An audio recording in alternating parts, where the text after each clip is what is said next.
Hey foodies, welcome to liveloveloverecipes.com. இன்னைக்கு நம்ம சேனல்ல நம்ம பார்க்க போற ரெசிபி என்னன்னு பாத்தீங்கன்னா ஒரு சூப்பரான சோயா சுக்கா எப்படி செய்யலாம் அப்படின்றது தான்.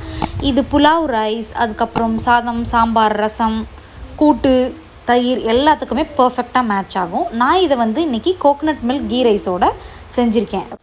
ரொம்பவே அருமையா நான்வெஜ் டேஸ்ட்ல இருக்கக்கூடிய இந்த வெஜ் ஸ்டார்டர் ரெசிபி எப்படி நம்ம வீட்லயே செய்யலாம்ன்றத பார்க்கலாம் வாங்க. ஃபர்ஸ்ட் இதுக்கு நம்ம தேவையான அளவுக்கு இந்த மாதிரி மீல் மேக்கர் எடுத்துக்கிறோம், அதாவது சோயா பால்ஸ்.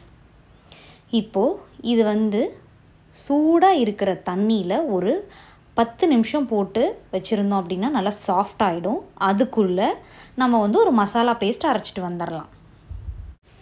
இப்போது இந்த மசாலா பேஸ்ட் அரைக்கிறதுக்கு ஒரு மிக்சியில் நான் பார்த்திங்கன்னா ஒரு பெரிய சைஸ் தக்காளியையும் ஒரு பெரிய சைஸ் வெங்காயத்தையும் கொஞ்சம் சாப் பண்ணி அதை ஆட் பண்ணிக்கிட்டேன்.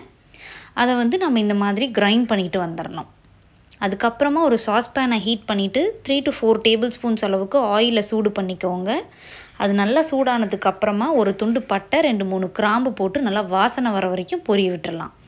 அது பொரிஞ்சதுக்கப்புறமா நம்ம அரைச்சி வச்சுருந்தோம் இல்லையா வெங்காயம் தக்காளி விழுது, அதை ஆட் பண்ணிவிட்டு நல்லா ஒரு தடவை கலந்து விட்டுடலாம். இப்போது இது கூடவே நம்ம ஒரு 1 டீஸ்பூன் அளவுக்கு மட்டும் இஞ்சி பூண்டு விழுதை ஆட் பண்ணிக்கலாம். இன்கேஸ் உங்ககிட்ட இஞ்சி பூண்டு விழுதா இல்லை அப்படின்னா வெங்காயம் தக்காளி அரைக்கும் போதே 5 பல் பூண்டு ஒரு பெரிய சைஸ் இஞ்சி துண்டியும் ஆட் பண்ணிக்கிட்டீங்க அப்படின்னா கரெக்டாக இருக்கும். இப்போ எல்லாம் கலந்து விட்டாச்சு. இஞ்சி பூண்டு விழுதிலேருந்து வர ராஸ்மெல்லும் போகணும். நல்லா பொறுமையாக சாட்டே பண்ணிக்கலாம். இப்போது வாசனைக்காக கொஞ்சம் கருவேப்பிலை இலைகளையும் ஆட் பண்ணி கலந்து விட்டுடலாம். இப்போ ஸ்பைஸ் பவுடர்ஸ் ஆட் பண்ணிடலாம். 1/4 டீஸ்பூன் அளவுக்கு மஞ்சள் தூள், 2 டீஸ்பூன்ஸ் அளவுக்கு Kashmiri red chilli powder add பண்ணியிருக்கேன். 1 டீஸ்பூன் ஃபுல் ஆஃப் கொத்தமல்லி தூள், 1/2 டீஸ்பூன் கரம் மசாலா, 1/2 டீஸ்பூன் ஜீரகத்தூள், 1 teaspoon of garlic powder, 1 teaspoon of சோம்புத்தூள். இது எல்லாமே ஆட் பண்ணிவிட்டு ஒரு தடவை நல்லா கலந்து விட்டுருங்க. உங்ககிட்ட கார்லிக் பவுடர் இல்லை அப்படின்னா நம்ம வெங்காயம் தக்காளியெலாம் வதக்குறோம் இல்லையா, அப்போவே நல்லா பூண்டு ஒரு 2-3 பல் பூண்டை இடித்து ஆட் பண்ணிக்கோங்க. நல்ல வாசனை தரும் இதுக்கு. இப்போது இதுக்கு தேவையான அளவுக்கு சால்ட்டையும் ஆட் பண்ணிவிட்டு எல்லாத்தையும் ஒரு தடவை நல்லா கலந்து விட்டுடலாம். இப்போது நம்ம ரெடி பண்ணி வச்சுருந்த அந்த சோயா இருக்கு இல்லையா, அது நல்லா நம்ம ஆட் பண்ண வாட்டரை அப்சர்வ் பண்ணிகிட்ருக்கோம். அதனால் அதை நல்லா நம்ம பிழிஞ்சிட்டு இதில் ஆட் பண்ணிக்கிறோம். இப்போது எல்லா சோயா சங்க்ஸையும் இந்த மாதிரி ஆட் பண்ணதுக்கப்புறமா ஒரு தடவை எல்லாத்தையும் நல்லா கலந்து விட்டுடலாம். கொஞ்சமாக இதுக்கு தண்ணி ஊற்றணும் அப்படின்னா தான் நம்மளுக்கு இந்த மசாலாலாம் இந்த மீல் மேக்கரோட ஒட்டிட்டு வரும். அதனால் இதில் நம்ம கொஞ்சமாக தண்ணி ஆட் பண்ணிக்கலாம். ஜஸ்ட் ஒரு 3 to 4 டேபிள் ஸ்பூன்ஸ் அளவுக்கு வாட்டர் ஆட் பண்ணாலே போதுமானதாக இருக்கும். நான் சூடாக இருக்கிற தண்ணியை ஒரு 4 டேபிள் ஸ்பூன்ஸ் ஆட் பண்ணிவிட்டு எல்லாத்தையும் ஒரு தடவை நல்லா கலந்து விட்டுட்டேன்.